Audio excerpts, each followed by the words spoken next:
hard-packed rolling rally roads of South Canterbury are the feature of round 3 of the Brian Green Property Group New Zealand Rally Championship.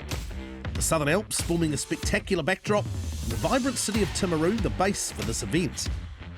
After the international rallies of Otago and Whangarei, the Stadium Finance Rally of South Canterbury is a sprint event with just 10 stages over one day. After 2 rounds, Hayden Paddon leads the points table from Ben Hunt, but a clash with an ERC rally means that Paddon will miss his home event, giving Hunt a chance to close the points gap. Yeah, when you're speaking about a championship, it's obviously it would be nice to win another one. We've been pretty lucky to win 2 already, and heaps of seconds to Hayden, but we're not really too worried about that. It's a pretty big ask to do the rest of the season with only losing 1 point, but we obviously give it our best shot, and like you said, Hayden's not here, but we'll be doing our best to try and be on the top of the podium. Hayden, obviously great to have you here in Timaru. It's been a bit of a challenge, presumably putting this back together and getting it ready. Just talk us through that process. Yeah, look, it's been a massive progress to get here. So the car's basically been fully reshelled. So we've done some cage work and that on it. So big job, but it's here. It's as good as what it was before, if not better. We've done a little bit of development work while the car's been apart. So yeah, now we've just got to get to the end of the actual event. Rana Horan in his Skoda WRC2 will also be hoping to add to the points here. Rana, obviously a big opportunity for everyone here this weekend with no Hayden. How much are you sort of chasing a rally win? Yeah, absolutely. It's a good time for everyone. There's a few people missing, and it's a good time to have a go. Are you balancing the championship situation at all, or is it just a case of go as fast as you can this weekend? Nah, I'm just having a good time going as fast because I've got to miss a round. The round where they changed the calendar date, yeah, that one's going to play up with me, so I can't do that. So, I'm just going for a good time. But with a lot of high-speed roads, the advantage might go the way of the AP4 cars like RD Pettigrew and Robbie Stokes. Yeah, Whangarei was just more of the same stuff with issues that we've been having throughout the years, I guess. So, rebuilt the car again, and Force has done an amazing job getting the car ready for us this time, and just looking forward to going out and seeing these fast South Canterbury roads. They're really fast on recce, so they'll be even faster in the rally car, but that's what we love, fast and flat out. So as Ben Hunt leaves the start ceremony, let's check out the stages ahead. 9 gravel stages in a compact loop between Pleasant Point and Fairlie, which will see the crew service twice at the Fairlie Showgrounds. Stage 3 stands out though as the only forest stage and is likely to provide the biggest challenge. The day will finish on tarmac with 6 laps of the short circuit at Levels Raceway. Cold but fortunately not icy conditions as the cars leave the rally start at Levels Raceway, hoping to return in 7 hours' time. Stage 1, the Spur Hut, is mainly rolling road with some high speeds before ending through a narrow road and bush. Ben Hunt knows he has to go fast from the start on the stage if he's to take the win. And for Ben, the equation's really simple. He has to win this rally and the power stage and chase Hayden right the way through the final 2 events if he's to lift the championship title. The stage is 1.7k shorter than the last time it was run, when Hayden Paddon set a record of 8 minutes 26.6.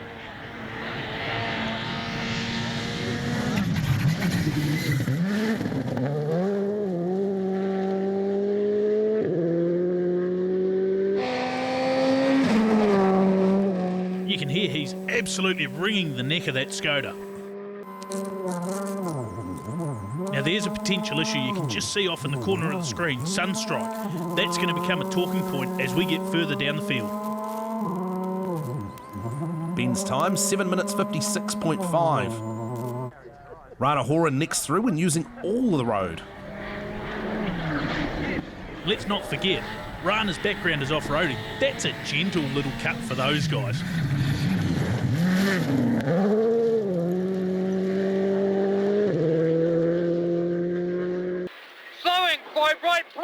Here's a graphic example of just how awkward that level of sun is early in the morning. Finish down here, eh? Yeah, it's the cliff minus. Looks slightly slower. Yes, 7 minutes 58.7, so a couple of seconds down on Hunt. Ari Pettigrew has shown great pace this season, and winning here would certainly help team boss Hayden Paddon. And he's cut even more than Rana. He's absolutely on it here. Oh, he's 2 on it. And that's the hella moment of the rally.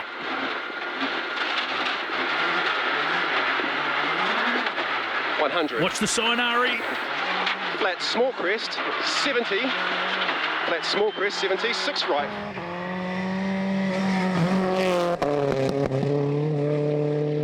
Ari would lose about 15 seconds with that incident, but Robbie Stokes' effort to get to the end of the rally fell short again. The car stopped on stage 1 with an engine issue and he was out of the rally. It's gut-wrenching. They were up on the splits. He was on for a really, really good rally. This team has left no stone unturned since the heartbreak of Whangarei with sweeping changes and unfortunately still struggle to come away with the result.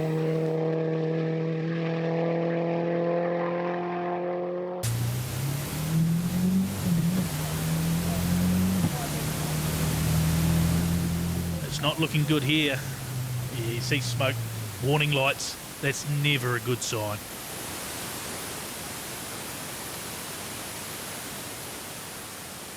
Josh Marston is not just looking for NZRC points today, this is also a round of the Mainland Series Championship. He finished the stage just 1 second behind Horan. And this is a real return to form for Josh. We saw him quite quick at Whangarei and he was leading the non-championship Canterbury rally just a couple of weeks before this event until a puncture took him out of the lead. An interesting day ahead for Stephen Barker. His first time driving a WRC2 car, and of course the car belongs to team boss Todd Gordon. Stephen, no stranger to M Sport machinery, of course. He won the Fiesta Sporting Trophy International Shootout, which gave him the opportunity to work with M Sport for 2 years. For Stephen this weekend, though, this is all about just getting in some good mileage and understanding what the car can do.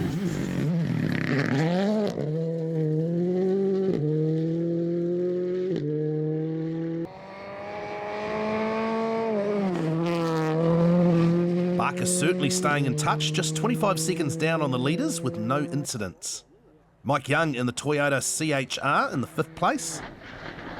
This is a big event for this team. They've been developing a new Dunlop tyre across the year and actually have an engineer here from Japan working with the team to try and optimise those tyres for New Zealand rallying conditions.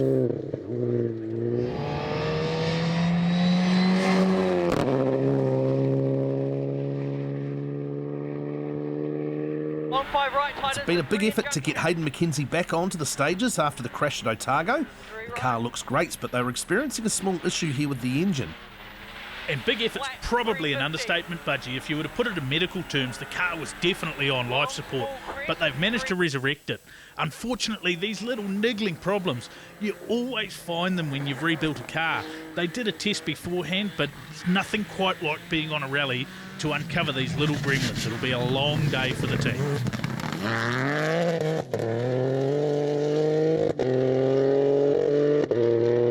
The Polo R5 of Andy Martin in 8th, just 5 seconds behind McKenzie. Great to see Andy back. We missed him at Whangarei as he had an operation on his shoulder. And it's now a year since he's debuted this car. Fantastically presented too. You see that sunstripe starting to play an issue with these cars. 8, 9, 10 on the road.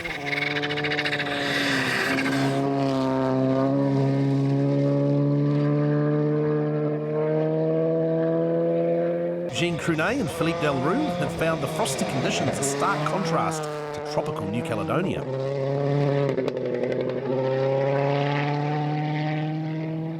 The following 2 stages would see more position changes.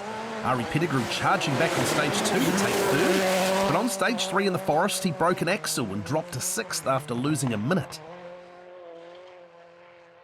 There's a real contrast of stages. We go on board here in stage 2 and just look at how fast these bits of road are.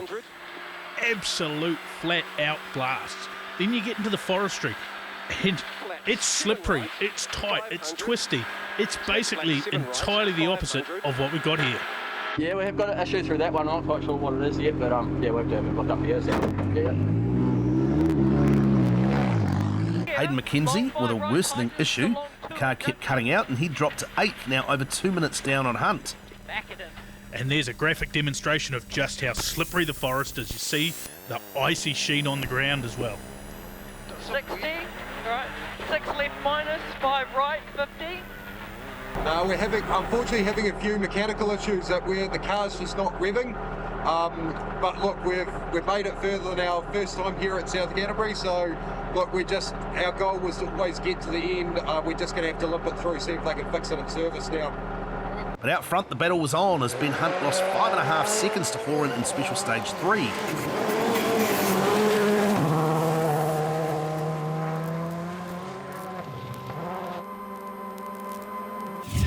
And as we move into the forest, you can see just what's being thrown at Ben, a bit of fog as well.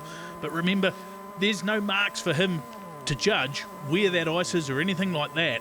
He's got to do it as he sees it.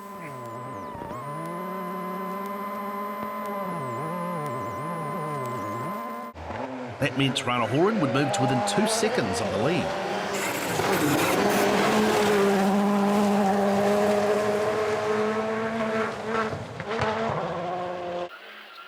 Caution, 5 right, long, slowing, 2 left, don't, turn, up. Treacherous conditions, bro. 5 left, don't, 50, 4 right, in, 150. It's pretty slippery in there. It's dodgy as. So you get bits are good and bits are real bad. So we're just trying to get through and wait for the sun to come up and then have more consistent grip. And so we see battle royale between Ben Hunt and Rana Horan at the top of the field. Josh Marston reasonably comfortable in third, but watch this battle between Mike Young, Stephen Barker and a recovering Ari Pettigrew in sixth. 12 drivers had entered the Rally Challenge for 4 and 2-wheel drive. Zeal Jones first on the road after his maiden win at Rally Whangarei, and straight on the pace to be fastest on stage 1. And that confidence really helps you coming into a fast rally like this. Taking that first win, getting that under the belt. Unfortunately, a big high-speed spin on Special Stage 2 knocked some of that confidence, and that would show in the results as the day wore on.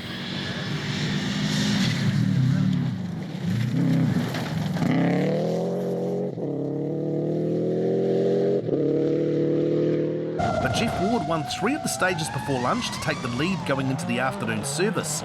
Unfortunately, an issue cropped up at service and he was forced to retire. It is a shame for Jeff. He's really looking to stamp his mark back at the top of the field after being beaten by the young fella at Whangarei.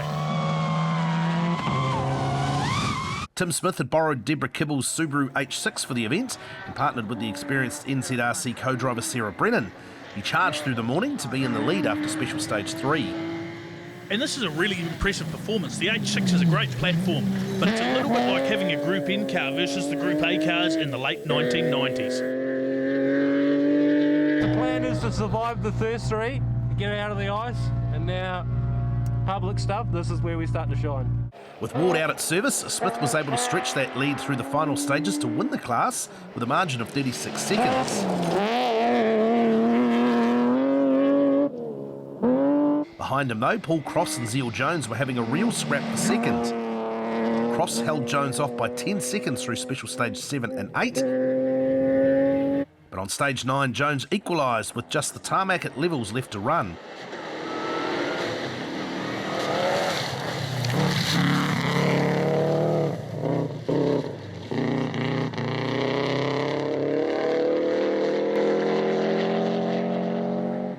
Eventually, after 6 laps, Cross took second place by just 2.5 seconds. 5 right minus. Brian Green had also featured in the top 5 in the morning, running as high as third ahead of Zeal Jones. 5 left plus. On stage 5, the car slid off the road and he retired. It's a real shame for Greenie. We don't see him make mistakes often. And after a stellar start to the season standing on the podium, he's going to have to back that up with a similar result on his home turf, the Daybreaker Rally, in a couple of months' time.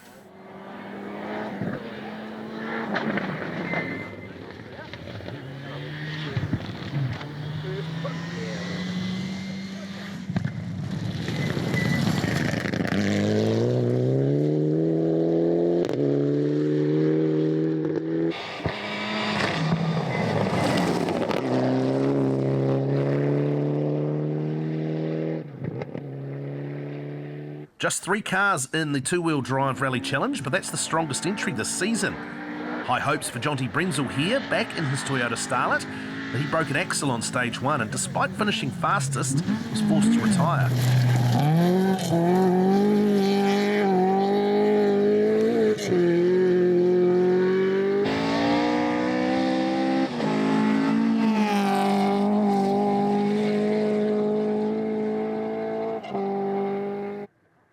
Brett Madron took over the lead and wasn't challenged throughout the day. And this is a swapping of roles for Brett. We saw him sitting alongside Tim Smith in the H6 Subaru at Rally Otago. Now he's back behind the wheel.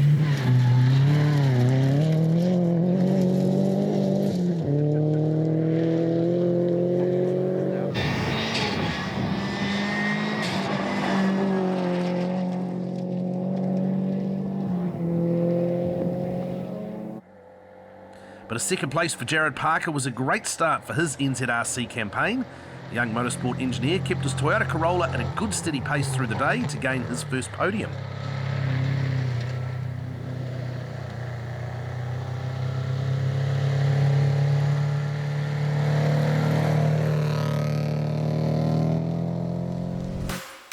So Timmy Smith taking a great win in the Rally Challenge ahead of Paul Cross, just edging out Zeal Jones. James McDonald not far behind in fourth, then Nick Marston and Amy Keeley. And in the Challenge two-wheel drive, Brett Madron taking his first win ahead of Jared Parker after that unfortunate DNF for Jonty Brentford. Coming up, Dylan Thompson continues his two-wheel drive challenge, and Marcus van Klink returns to the historic class in his Group B RX7.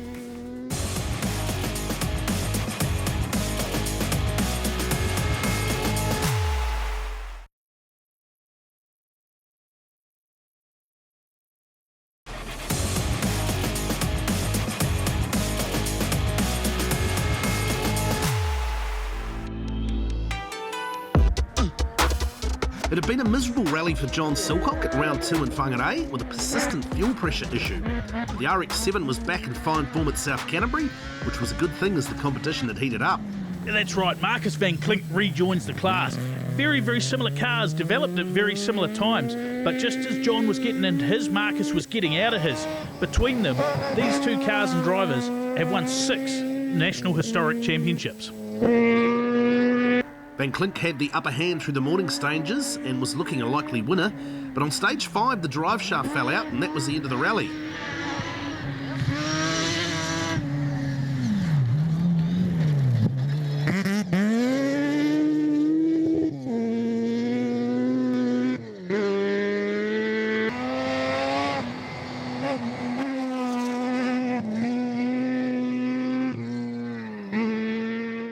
Silcock was then able to cement his lead, winning the remaining gravel stages. Behind him, there was a great battle between Stuart Reid in the RX-7 and the beautiful Escort BDA of Tim McIver.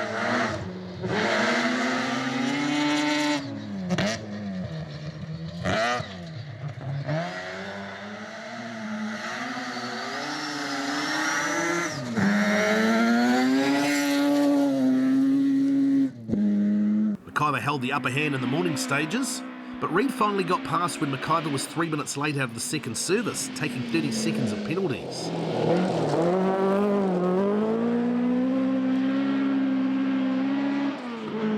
Reid went on to take the fastest time of the group at the racetrack stage and finished second, just 20 seconds clear of McIver. Mike Cameron would have finished 4th in the Mitsubishi despite crashing the front of the car, which had been repaired after Whangarei. But in a cruel twist, they only did 5 of the 6 laps of Levels Raceway. That meant they didn't complete the rally route. Glenn Alcorn had returned from Australia as he continues his campaign in the open two-wheel drive category. With Dan Haynes not attending, Alcorn's main competition would be Peter Farrell in the Mazda Turbo and JP Vandermees in the Fiesta. But Alcorn's massive lead over 4 minutes meant nothing when he crashed off the road in stage 5. And while he and Haynes have been tit for tat at the first 2 rounds and the points gap was so small, this was Glenn's opportunity to really open up a lead. Unfortunately, he hasn't done that, but for us it means a fantastic battle right to the end of the championship.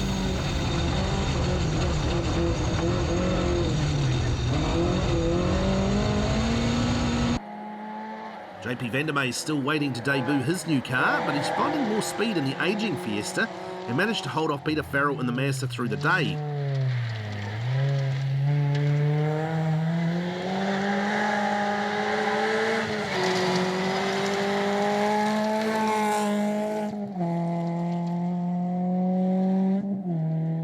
The two were never more than a minute apart. Farrell got back to within 30 seconds on the final stage with a great run on the tarmac. And the powerful Mazda loved the open, sweeping roads of South Canterbury, but for him the damage was done in that tricky, slippery forestry Stage 3.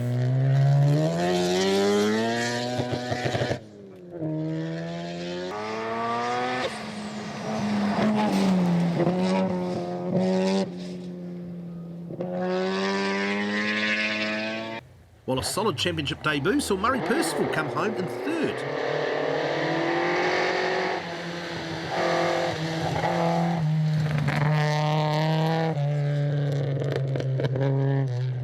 After first service at Fairley, there were 3 more stages for the Nzrc four-wheel drive competitors. Unfortunately for Mike Young, an alternator failure delayed him and he'd not make these stages. Yeah, it looks like the alternators failed, so yeah, we're lucky to make it back to service at least, but by the look of it, it's going to take a bit to change it.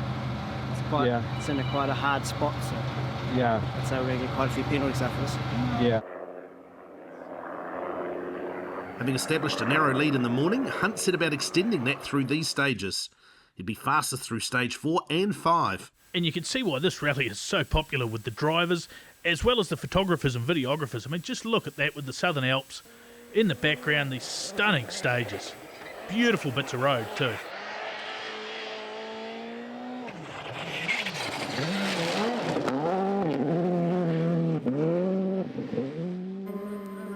And it's this loop of stages where Ben's really putting his foot down, making a mark and saying, this is the rally that I'm going to win. He's halfway to ticking that first box of the rally win. He's still got to get those power stage points later in the day.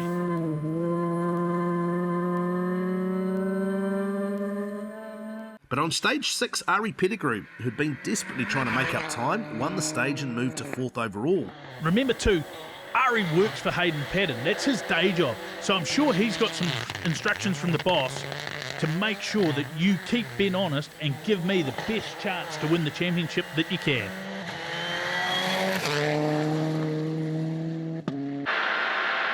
That's 5 right. Not to mention, he's a young driver in a hurry.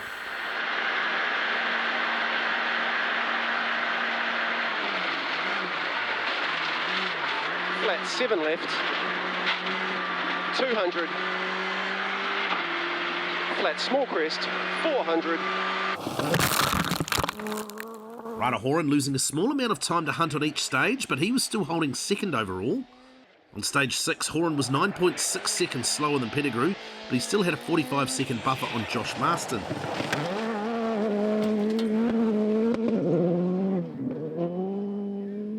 Tarmac, 6 right, 30, slowing 2 right, slowing 2 right. 6 right, 30 slowing 2 right. Yep. Gravel. And there's a graphic example of how different drivers process their notes in different ways. Absorbing that information is so important to going fast, especially on these high-speed roads.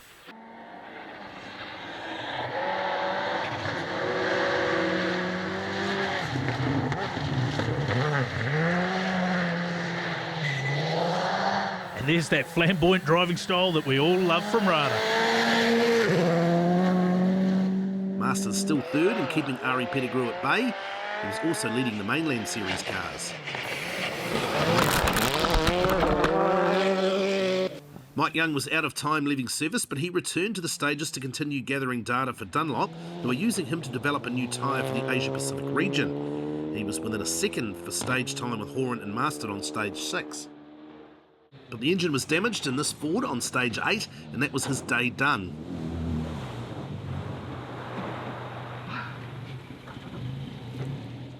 After a positive start to the day, the online contractor's Ford Fiesta Rally 2 suffered a sensor issue in the midday stages, slowing Stephen Barker. And you can see the boss, Todd Borden, keeping an eye on him. Long 6 left minus 120. For Stephen, this issue's really frustrating, but for him, this is about understanding the car. And it's very mature driving to keep it on the road, not be frustrated by a lack of power, and just get through.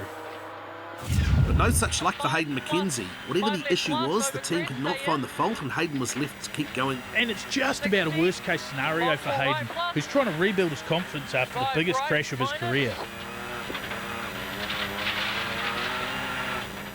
Not having the power there when you need it, when you're trying to drive a rally car committed, it pulls you through the corner. And sometimes when you don't have the power, it can just slip you off the road.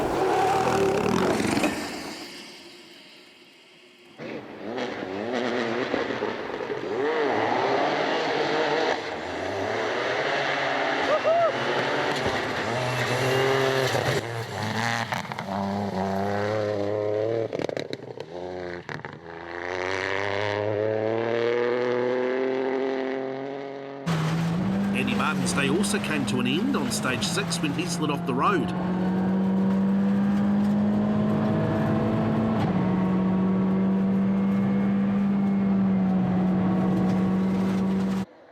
That left Eugene Crunet in a solid 7th, equalling his best result to date in the Mirage.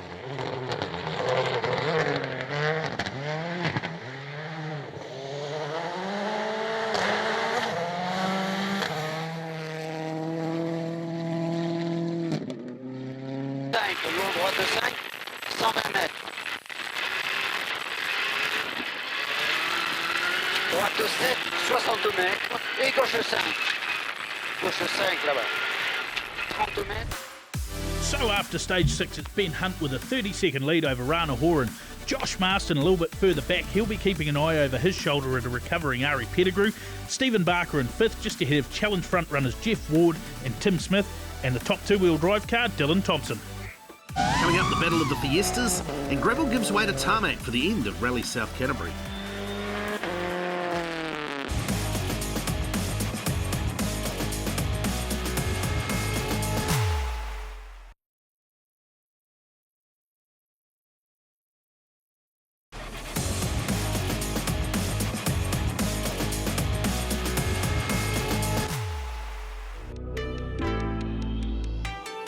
Welcome back to the Brian Green Property Group New Zealand Rally Championship. This is round 3, Stadium Finance Rally South Canterbury. 6 drivers lined up for the Nzrc two-wheel drive class, 4 new generation Fiestas, 1 Suzuki Swift, and Charlie Evans' Honda Civic. Jackson Clendon in the Rally 4 Fiesta looking for a good performance after being beaten by Dylan Thompson at Whangarei. And from everything we've seen at Whangarei, now these guys are in equal machinery. This is going to be an epic battle to the end of the championship.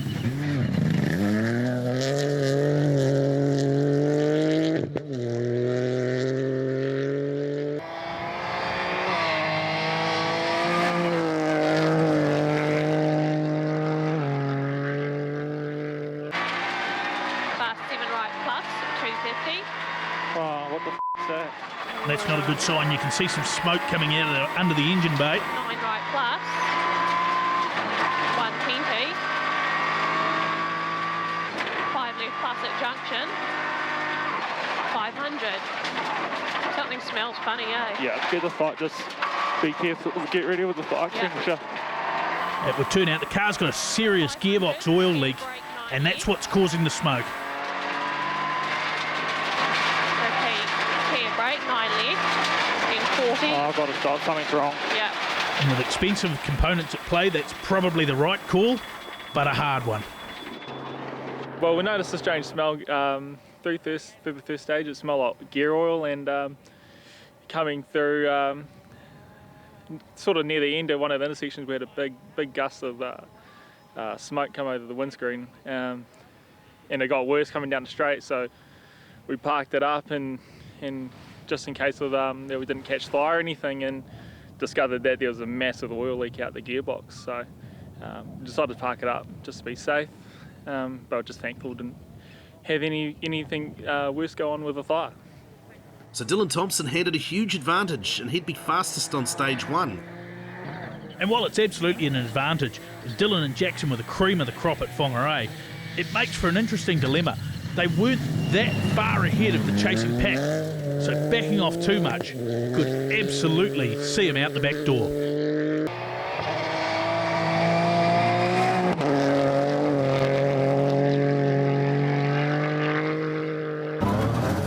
We've seen this stage 3, the forestry stage, from the 4-wheel drive cars, but check out how tricky this is in the 2-wheel drive cars. Bucket loads of understeer when he's on the power. Absolutely working as hard as anyone else in these stages. Imagine a high horsepower rear wheel drive car in here. We talked about that chasing pack. One of the fast starters at Whangarei, and again here, was Bryn Jones and another one of the Rally 4 Fiestas. He's right on the heels of that pace that Thompson set him.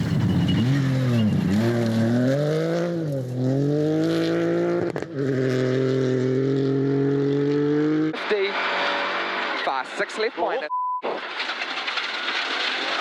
on, you bastard. Woo! Sorry about that. Fast 6 left minus 250.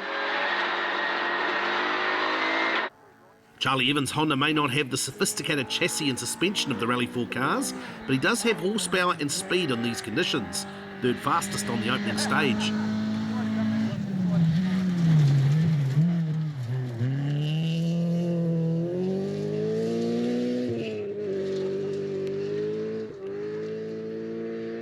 Jordan Grant in the Suzuki Swift, and he was just a few seconds down on Evans on the opening stage. Expect this to be a big battle of youth versus experience. Charlie's had 40 years behind the wheel. Jordan's more like 4 or 5. Expect this to be game on across the day.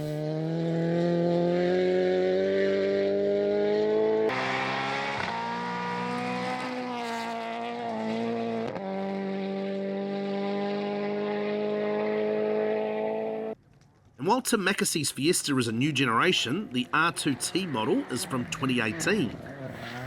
It's a little bit down on power, but it didn't stop him through the forestry stage where he was right there within half a second of Jordan Grant, right in the fight.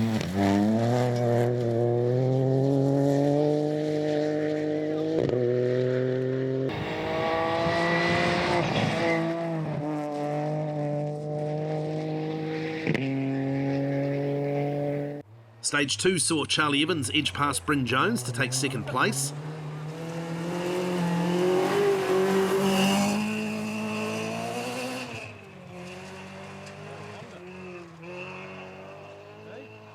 But a puncture in the forest on stage 3 would cost Bryn Jones.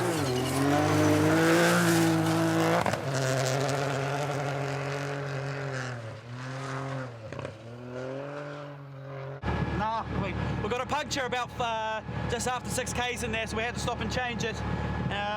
Unfortunately, this rally's still a bit of a dog on us, so yeah, and like especially in the first 2 stages, we had a couple spins, so it's been an absolute nightmare. So, but look, the positive side is that we're still here, so at least we can continue. Dylan Thompson cemented his lead out front with wins over the next 3 stages.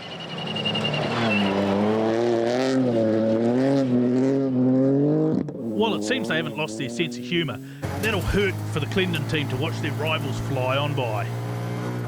And you hear that offbeat, unique engine note. That's the 1 litre 3-cylinder engine that powers these Rally 4 cars. Plenty of power, in excess of 200 horsepower. It's certainly a bit of a change for Dylan compared to the ST that he's run in previous years. Bryn Jones and Charlie Evans swapping stage times through the morning, but it was so close between all the cars that Jones had no chance to claw back those 3 minutes and would remain in 5th.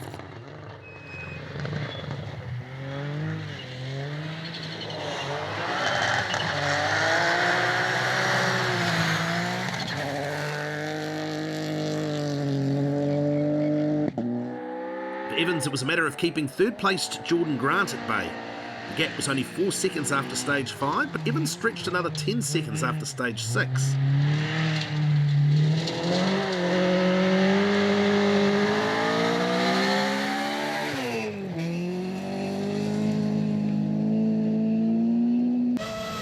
Grant was putting up a fight though, but the Suzuki just lacking the top speed of the Honda.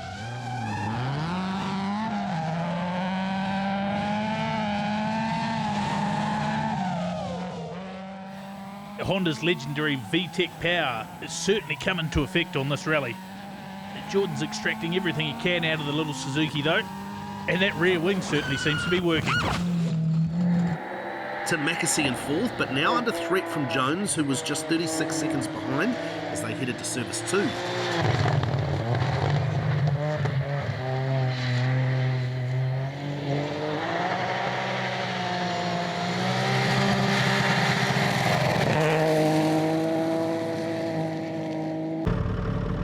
Talk us through your day so far, mate. Everything going all right? Not exactly. We had a bit of a problematic morning with we had 2 spins in the first 2 stages, and then on Kakahu we hit a rock at a racing line and got a puncture, and we lost about 2.5 minutes there, but we made a few small changes in service, so we went out and did the next 3 stages and a little bit more positive. We've got a little bit more commitment, so we're just trying to get forth back off to Mackesy. And power stage points too, presumably? Yeah, exactly. We'll see what we can do, give it a bit of a nudge, but you know, with the pace that we're going at, you know, I think we're pretty clear if we can get second or first. Yeah, pretty case of bringing it home. We're still trying to play with the setup and just need to still get more comfortable with the car. So yeah, to bring it home. I don't know where the results are today. Haven't actually even looked at them, so we'll just see where we end up really. And yeah, everything's been going relatively okay. Those first 2 stages were super slippery. Stage 2 and stage 3 were really slippery. So we sort of just got through there and then come back here and went back out, and everything's starting to feel good now. So now we're back on the public road and it's a little bit more controllable. Over the final stages, Thompson was able to stretch out a comfortable lead of 2 minutes 25 over Evans to take the class win, and impressively 6th overall. Evans did face a stiff challenge from Jordan Grant though. The gap fell to 11 seconds at one stage before ending at 25 seconds. It was a great drive by both Evans and Grant to show that the Kiwi-built cars still have the pace to be competitive in the right conditions.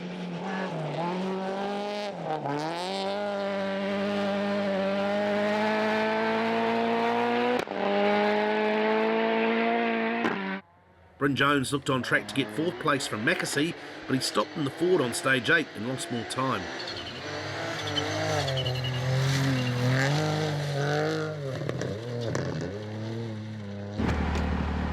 Bryn, you don't look happy. What's the drama, mate? Just in the Ford, the car switched off and we got stuck, and yeah, and it just took a while for us to get out. So that would leave Mackesy in 4th, with Jones finishing 5th.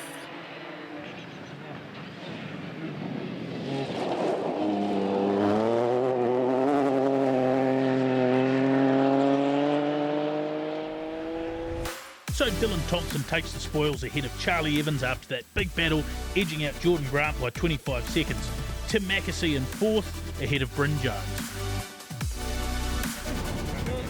Yep.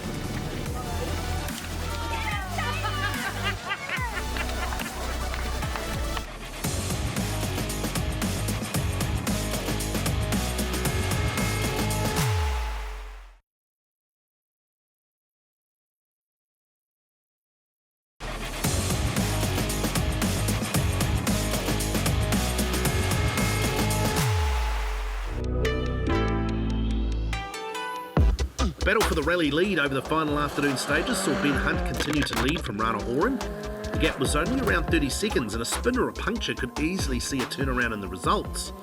On stage 8, a tricky steep Ford sees the cars just moments away from disaster if the driver attacks the water in the wrong way.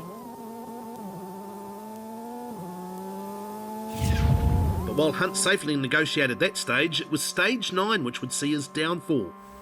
And this is the power stage. Remember, he has to get maximum points, and he's not going to do it. Oh, and that looks like he's stuck off the road.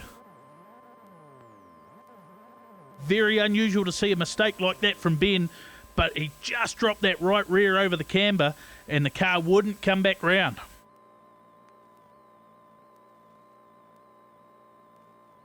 It had been Rana Horan's constant pressure that forced the error by Hunt and saw the Auckland Skoda driver heading for his second rally victory. It's been a few years now since he won Waitomo in 2019, just before the world got turned upside down. He's still got to maintain concentration here too. The job's not finished. Right, Chris, keep right. Good. Good. 6-5 right, long. 4 left, 50. Get to the end, bro. Yes, sure. 4 right plus. Cut, 120. 7 left minus. Ari Pettigrew had started the afternoon 15 seconds behind Josh Marston. By stage 8, he had that down to 7 seconds.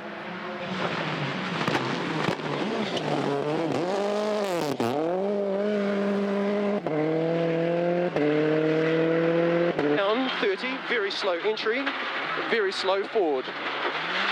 And Ari knows all about this Ford. 2 years ago in the BMW, it cost him a good result.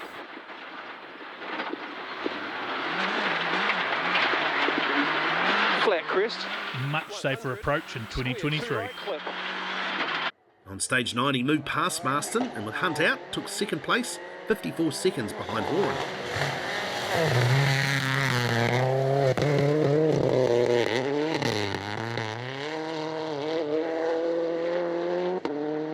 Josh Marston started the afternoon in third and was still in third by stage 9, but water in the Ford had damaged his radiator and he had to make hasty repairs on the racetrack.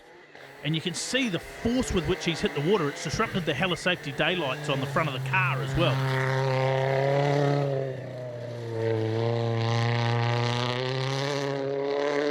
And now, just before the final stage, they've got a fuel and tyre zone. But the service crew can't do any other work, so it's up to Josh and Dougie to fix it to get through the final stage. Fortunately, they did enough to get through the levels track stage and hold on to third place. And what a debut for Stephen Barker, most importantly finishing the day with no major issues. It's been a really sensible drive. He just wanted to get to the finish and learn the Fiesta. He'd hardly driven it before the event started.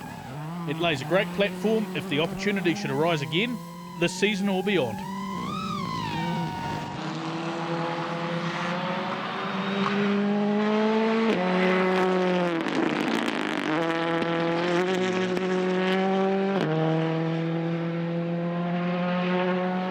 Frustration for Hayden McKenzie. The team could not trace the fault, which caused the car to keep cutting out the stages.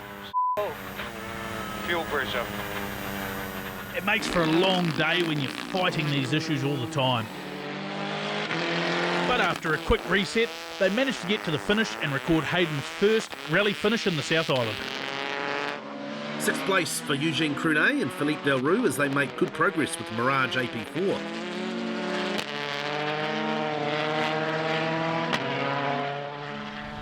So Rana Horan takes the rally win with Ari Pettigrew recovering to second after his stage 1 off, Josh Marston third, and that gave him the Mainland Series win. Stephen Barker was an impressive fourth, ahead of Rally Challenge winner Tim Smith, fifth outright, and Dylan Thompson, the first of the two-wheel drives, in sixth, ahead of that battle between Paul Cross and Zeal Jones for second and third in the challenge. With Hayden Paddon missing the event and Ben Hunter DNF, let's take a look at the points for the NZRC. Paddon still leads with 88, but Horan now just 5 points behind on 83.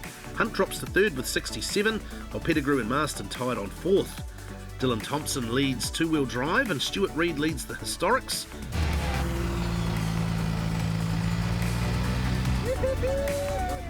Rana, congratulations, mate. I think second career win. Talk us through it. How did you expect the afternoon to quite go the way it did? No, not at all. It was like I was number 2 on the day, let's face it. And but Ben, you know, he threw it away on that last one. I guess going for the power stage points gives him that chance to win overall. So yeah, he was giving it a nudge, and hey, we ended up being the benefactor of it. Rana Horan and Michael Connor.